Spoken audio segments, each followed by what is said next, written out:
जय हिंद दोस्तों, आपके अपने यूट्यूब चैनल इलेक्ट्रिकल एजुकेशन में आपका स्वागत है। दोस्तों आज लेक्चर नंबर 26 है, चैप्टर नंबर 5 कैपेसिटर। तो दोस्तों आज हम पढ़ेंगे कुचालक के आधार पर संधारित्र कितने प्रकार के होते हैं और उनका क्या जो है वर्क है और किस प्रकार के जो है उनके नियम हैं, उनके बारे में हम पढ़ेंगे। चलिए दोस्तों हम पढ़ते हैं कुचालक के आधार पर संधारित्र।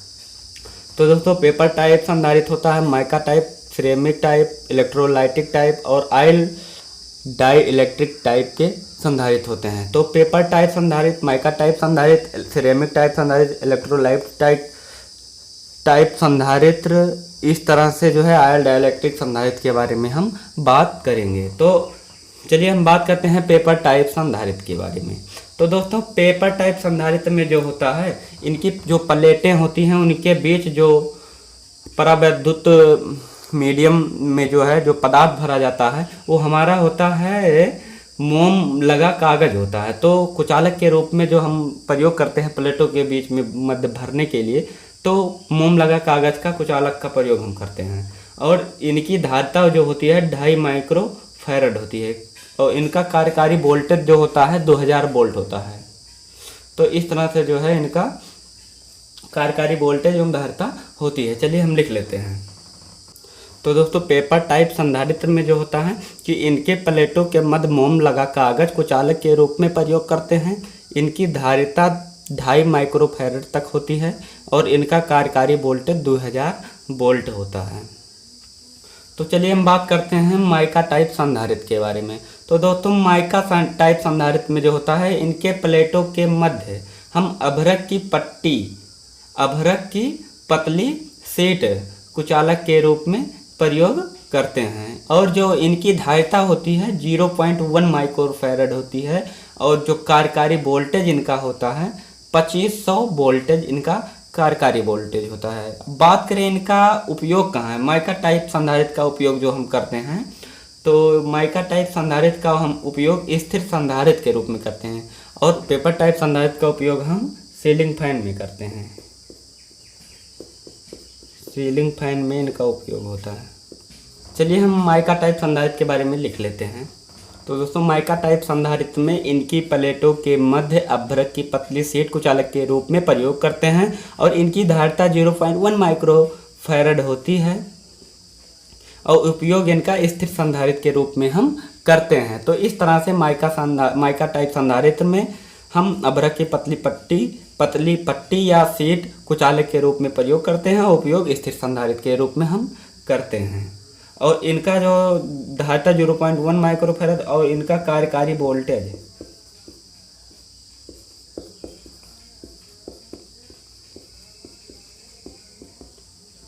2500 वोल्ट होता है। 2500 वोल्ट इस तरह से इनका कार्यकारी वोल्टेज होता है। तो हम बात करेंगे सिरेमिक टाइप संधारित्र का। सिरेमिक टाइप संधारित्र इसमें क्रिटेनियम, बेरियम, मैग्नीशियम, स्ट्रोंशियम यौगिक प्लेटों के मध्य प्रयोग करते हैं और जो है इनकी धारिता 0.2 माइक्रो फैरड होती है और जो इनका कार्यकारी वोल्टेज होता है, तो कार्यकारी वोल्टेज इनका 1500 वोल्ट होता है। और जो इनका उपयोग हम करते हैं कहाँ करते हैं, उच्च आवृत्ति के कार्यों में करते हैं। जहाँ हमें उच्च आवृत्ति की आवश्यकता होती है उस जगह हम इस संधारित्र का उपयोग करते हैं, यानी कि सिरेमिक टाइप संधारित्र का उपयोग हम करते हैं। चलिए इनके बारे में हम लिख लेते हैं। तो दोस्तों सिरेमिक टाइप संधारित्र में इसमें क्रिटेनियम, बेरियम, मैग्नीशियम, स्ट्रोंशियम के यौगिक प्लेटों के मध्य जो है हम प्रयोग करते हैं और इनकी धारिता 0.2 माइक्रो फैरड होती है और कार्यकारी वोल्टेज इनका 1500 वोल्ट होता है। उपयोग उच्च आवृत्ति के कार्यों में हम करते हैं, जैसा कि अभी हम इसके बारे में चर्चा किए थे। तो दोस्तों इस तरह से जो है इनका उपयोग उच्च आवृत्ति के कार्यों में हम करते हैं और इनकी जो धारिता 0.2 माइक्रो फैरड होती है। चलिए हम देख लेते हैं इलेक्ट्रोलाइटिक संधारित्र के बारे में। इलेक्ट्रोलाइटिक संधारित्र, तो इलेक्ट्रोलाइटिक संधारित्र में क्या होता है कि इसमें ammonium borate, aluminium borate, sodium phosphate पदार्थ का घोल हम प्लेटों के मध्य में भरते हैं और जो धारिता इनकी होती है सबसे ज़्यादा धारिता इन्हीं की होती है। यानी कि 2000 माइक्रोफैरड तक हम उसका उपयोग करते हैं। इनकी कार्यकारी वोल्टेज जो होती है कम होती है, यानी कितना होता है 450 वोल्ट होता है। और जो इनका उपयोग हम करते हैं कहाँ करते हैं, फिल्टरिंग में, बाईपासिंग में हम करते हैं। तो फिल्टरिंग कैथोड बाईपासिंग में हम इनका उपयोग करते हैं। चलिए हम इनके बारे में लिख लेते हैं। तो दोस्तों इलेक्ट्रोलाइटिक संधारित्र में इसमें ammonium borate, aluminium borate, sodium phosphate पदार्थ का घोल जो है प्लेटों के मध्य हम भरते हैं। इनकी धारिता 2000 माइक्रोफैरड होती है और कार्यकारी वोल्टेज इनका 450 वोल्ट होता है। इनका उपयोग फिल्टरिंग में, कैथोड बाईपासिंग में हम करते हैं। अब चलिए हम बात करते हैं आयल डाइइलेक्ट्रिक संधारित्र। आयल डाइइलेक्ट्रिक संधारित्र, तो दोस्तों इसमें क्या होता है कि खनिज तेल को हम प्लेटों के मध्य में भरते हैं। क्या भरते हैं, खनिज तेल को जो है हम इन दोनों प्लेटों के मध्य में हम भरते हैं। और धारिता जो है इनका होता है 1 माइक्रोफैरड होता है। और जो इनका कार्यकारी वोल्टेज होता है, कार्यकारी वोल्टेज इनका 25 kV होता है। तो दोस्तों चलिए हम लिख लेते हैं इसके बारे में। हाँ तो दोस्तों डाइइलेक्ट्रिक जो हमारा आयल डाइइलेक्ट्रिक संधारित्र है, तो इसमें खनिज तेल के प्लेटों के मध्य जो है भरते हैं, खनिज तेल को प्लेटों के मध्य भरते हैं। और धारिता 1 माइक्रोफैरड होती है और कार्यकारी वोल्टेज इनका 25 kV तक होता है। तो इन आयल डाइइलेक्ट्रिक संधारित्र का उपयोग वहाँ करते हैं जहाँ अधिक वोल्टेज की आवश्यकता होती है।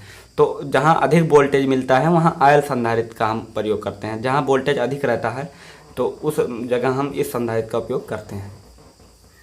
तो दोस्तों चलिए हम नेक्स्ट अभी बात करने वाले हैं कि कार्य के आधार पर संधारित्र कितने प्रकार के होते हैं। स्क्रीनशॉट आप लोग ले लीजिए।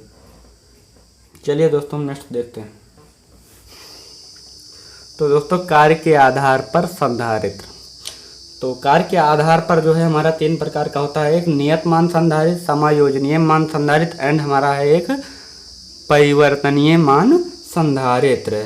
तो दोस्तों नियत मान संधारित्र में हम बात करेंगे तो नियत मान संधारित्र होता है कि जिनकी धारिता निश्चित होती है, यानी नियत मान संधारित्र कहलाती है। जिनकी धारिता निश्चित होती है यानी कि उसका मतलब जो कैपेसिटर का मान होगा वो निश्चित होगा, घटेगा बढ़ेगा नहीं, वो जो है उसी पर स्थिर रहता है। तो इसे कहते हैं निश्चित मान संधारित्र।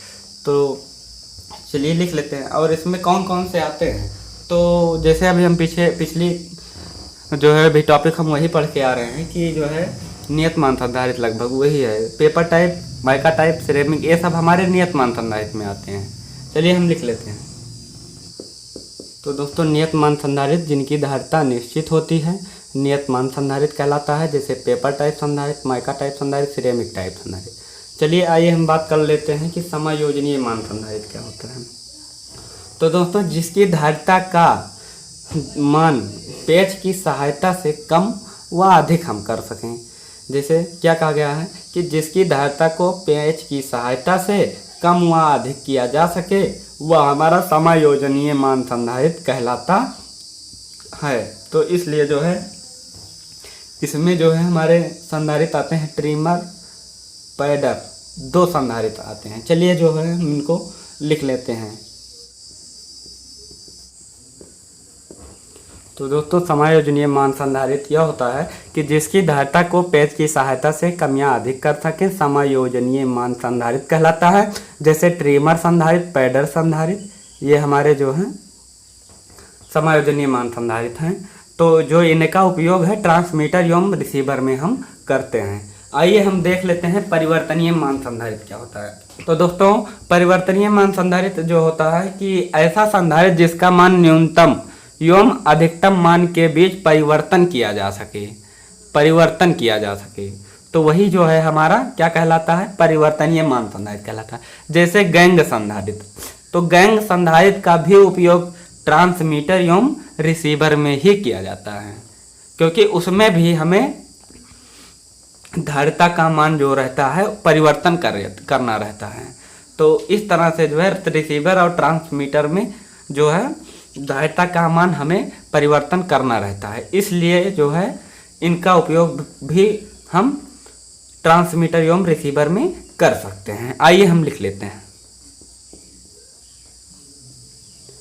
तो दोस्तों परिवर्तनीय मान संधारित्र ऐसा संधारित्र है जिसका मान न्यूनतम व अधिकतम मान के बीच परिवर्तन किया जाता है, जो है वही हमारा संधारित्र यानी परिवर्तनीय मान संधारित्र कहलाता है। गैंग संधारित्र जैसे कि हमारा है गैंग संधारित्र, तो गैंग संधारित्र का उपयोग भी हम ट्रांसमीटर एवं रिसीवर में करते हैं, क्योंकि ट्रांसमीटर एवं रिसीवर में जो होता है धारिता का मान जो है हमें न्यूनतम व अधिकतम के बीच में परिवर्तन करना रहता है, इसलिए जो है इस संधारित्र का उपयोग हम ट्रांसमीटर एवं रिसीवर में करते हैं। तो चलिए दोस्तों हम नेक्स्ट देख लेते हैं संधारित्र का संयोजन, समांतर संयोजन एवं श्रेणी संयोजन किस तरह से करते हैं।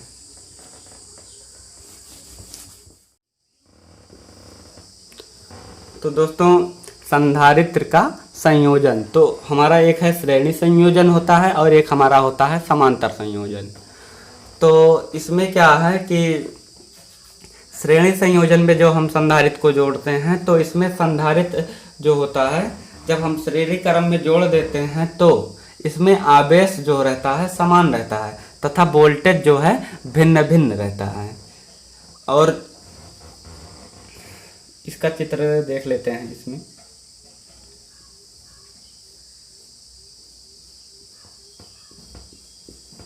इस तरह से होता है।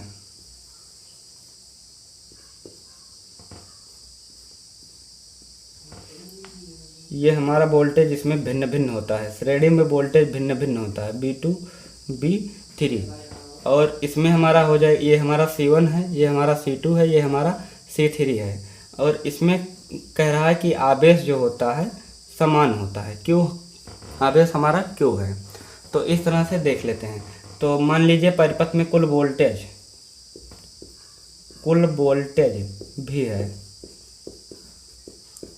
भी है, तब V बराबर हमारा हो जाएगा V1 plus V2 plus V3, इस तरह से। तो हमारा V बराबर क्या होता है, C बराबर Q बाई V होता है, C बराबर Q बाई V होता है। तो V बराबर हमारा हो जाएगा Q बाई C। तो इस तरह से हम रख देंगे, V का मान रख देंगे Q बाई C। इस तरह से इसमें भी हम रख देंगे Q by C1 plus Q by C2 plus Q by C3, इस तरह से। तो Q बाई C बराबर Q हम कॉमन ले लेंगे, इस तरह से हो जाएगा 1/C1 प्लस 1/C2 प्लस 1 हो जाएगा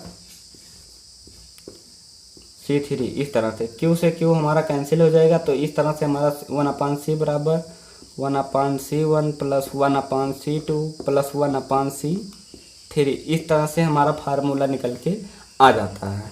चलिए इसमें हम लिख लेते हैं कि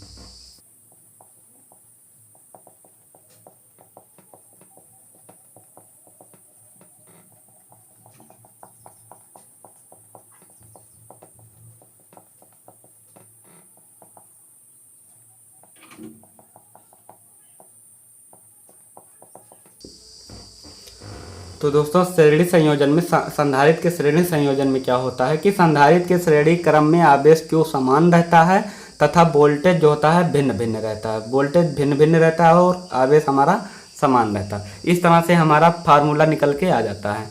आइए हम देखते हैं श्रेणी संयोजन में।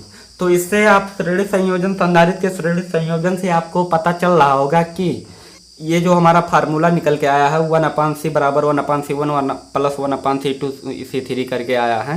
तो इस तरह से रजिस्टेंस को हम समांतर में जोड़ते थे। रजिस्टेंस में समांतर में 1/R प्लस बराबर 1/R1 plus 1/R2 plus 1/R3 करते थे। लेकिन श्रेणी में देख लीजिए जो हमारा संधारित्र है श्रेणी में इस तरह से आ गया है, लेकिन रजिस्टेंस डायरेक्ट आ जाता है R बराबर R1 plus R2 plus R3, इस तरह से आ जाता है। तो इसमें जो है आप लोगों का रजिस्टेंस में और संधारित्र में इतना अंतर है। चलिए हम देख लेते हैं समांतर क्रम में क्या होता है। समांतर क्रम में इस तरह से होता है।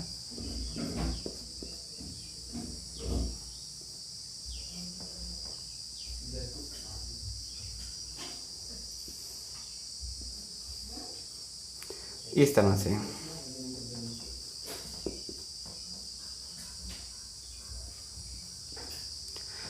ये हमारा C1 हो जाएगा, ये हमारा C2, ये हमारा C3। और समांतर में क्या होता है कि वोल्टेज जो है हर जगह समान होता है। वोल्टेज क्या होता है, हर जगह समान होता है। तो इस तरह से इसमें भी हो जाएगा, इसमें भी हो जाएगा और इसमें भी हो जाएगा।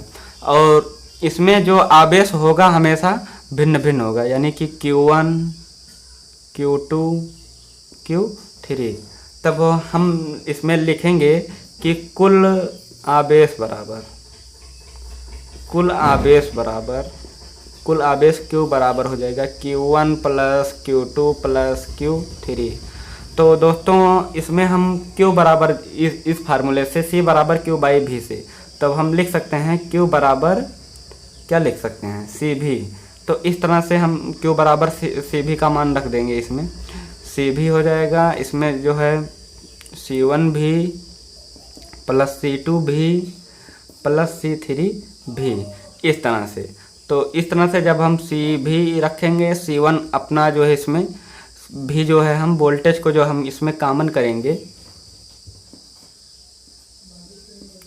वोल्टेज जब हम कॉमन कर लेंगे तो इस तरह हो जाएगा C1 plus C2 plus C3, इस तरह से। तो भी से भी हमारा कैंसिल, भी को इधर इनटू में है, इधर ले आएंगे भाग में हो जाएगा, तो हमारा भी कैंसिल हो जाएगा। तो इस तरह से हमारा जो फार्मूला निकल के आएगा C1 plus C2 plus C3, इस तरह से। और इसमें जो समांतर क्रम में जो रेजिस्टेंस होता है,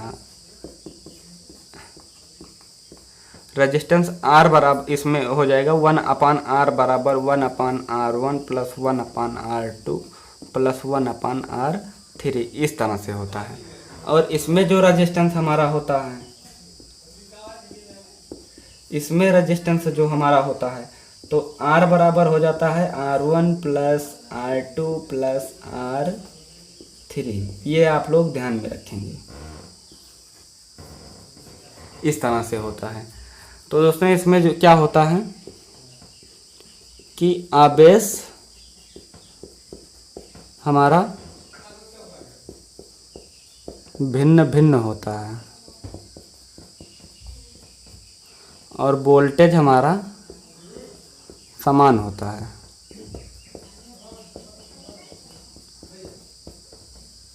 वोल्टेज हमारा समान होता है। चलिए आइए हम नेक्स्ट देख लेते हैं।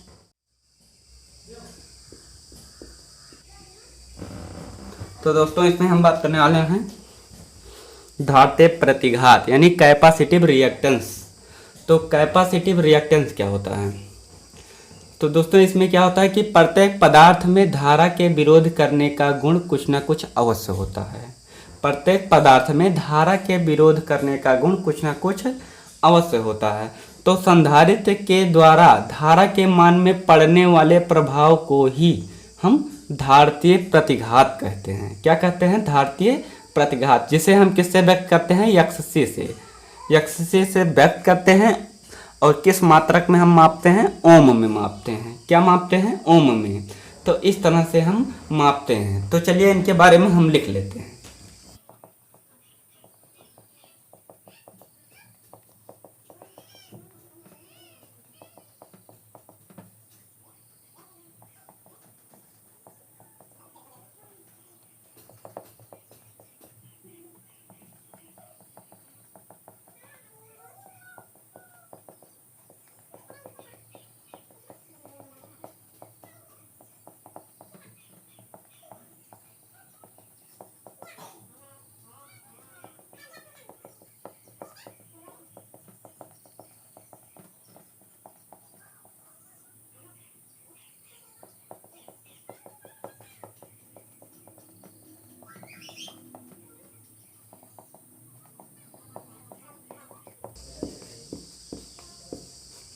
तो धात्रीय प्रतिघात यानी प्रत्येक पदार्थ में धारा के विरोध करने का गुण कुछ न कुछ होता है। संधारित्र के द्वारा धारा के मान में पड़ने वाले प्रभाव को ही धात्रीय प्रतिघात यानी कि कैपेसिटिव रिएक्टेंस कहते हैं। और एक्सी से व्यक्त करते हैं और ओम में मापते हैं। तो हमारा एक्सी बराबर हो जाएगा 1/2πfc।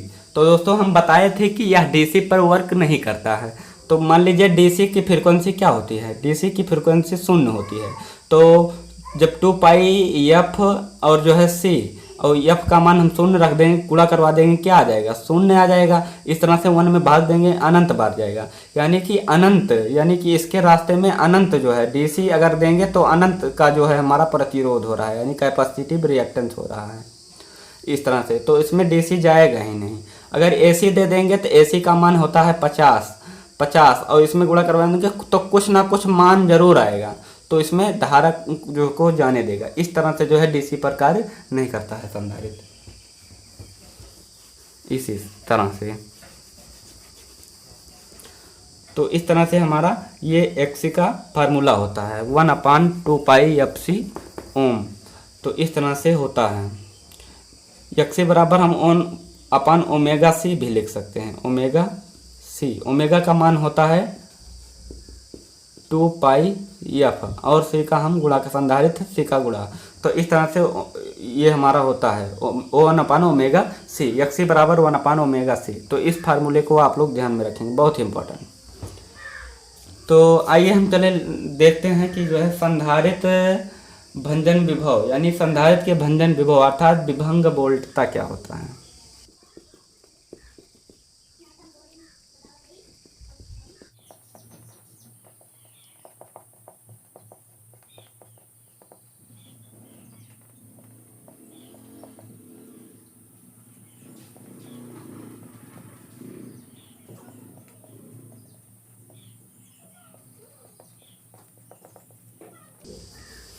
तो दोस्तों इसमें हम बात करने वाले हैं संधारित्र की भंजन विभव अर्थात विभंग वोल्टता, यानी कि ब्रेक डाउन पोटेंशियल और वोल्टेज ऑफ कैपेसिटर।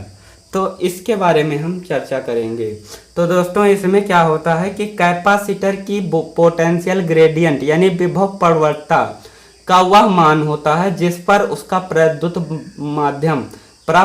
माध्यम असफल हो जाता है, यानी कि क्या हुआ कि अर्थात कार्य करना बंद कर देता है। तो वही हमारा भंजन विभव या विभंग वोल्टता या पोटेंशियल यानी कि ब्रेकडाउन, पोटेंशियल ब्रेकडाउन कहलाता है। इस तरह से जो है हमारा होता है। और इसके बात करें कि संधारित्र की परावैद्युत माध्यम भंजन सामर्थ्य के पदार्थ की मोटाई पर निर्भर करता है।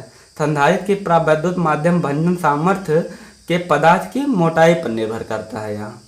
और यदि परीक्षण परिस्थितियाँ समान हों, अगर परीक्षण परिस्थितियाँ समान हों तो वो जो है पदार्थ की मोटाई टी में परिवर्तन हो तब वे बाउर के नियमानुसार मोटाई टी या भंजन विभव के संबंध में जो है ये परिवर्तित हो जाते हैं।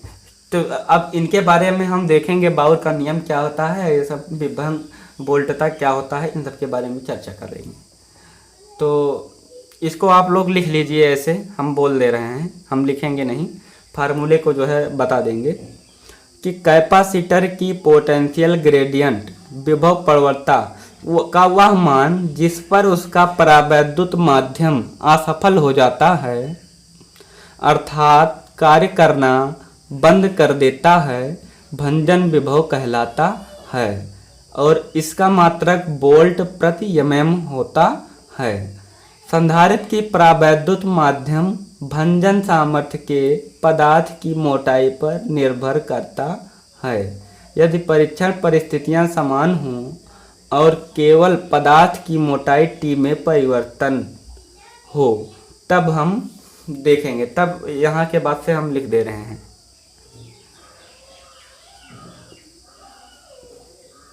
बाउर के नियमानुसार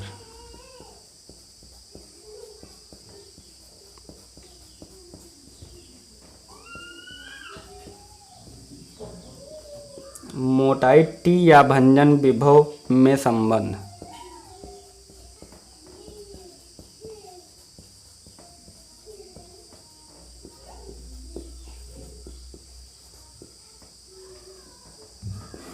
इस तरह से हो जाएगा V बराबर AT A इंटू टी की घाते 2/3। इस तरह से जहाँ A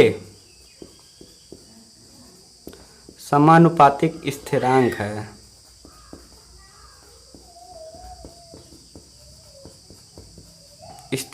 है, जिसका मान पदार्थ की मोटाई पर निर्भर करता है।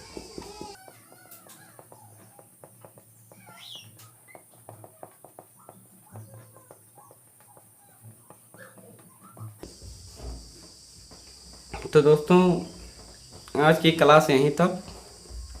नेक्स्ट क्लास में हम मिलेंगे इसी चैप्टर को लेकर, क्योंकि इस चैप्टर में अभी 2-3 बातें हमारी रह गई हैं। जैसे परावैद्युत हानियों के बारे में बात करेंगे, लॉस क्या होता है, परावैद्युत हानियों को प्रभावित करने वाले कारक क्या होते हैं, क्षरण धारा क्या होती है, इस तरह से कैपेसिटर में संचित ऊर्जा क्या होती है, इन सभी के बारे में हम चर्चा करेंगे। तो दोस्तों आज की क्लास यहीं तक। अगर इस चैनल पर आप नए हैं तो चैनल को सब्सक्राइब करें और बेल आइकन को दबाना ना भूलें, जिससे हर वीडियो की नोटिफिकेशन आपको सबसे पहले मिले। तो दोस्तों जय हिंद।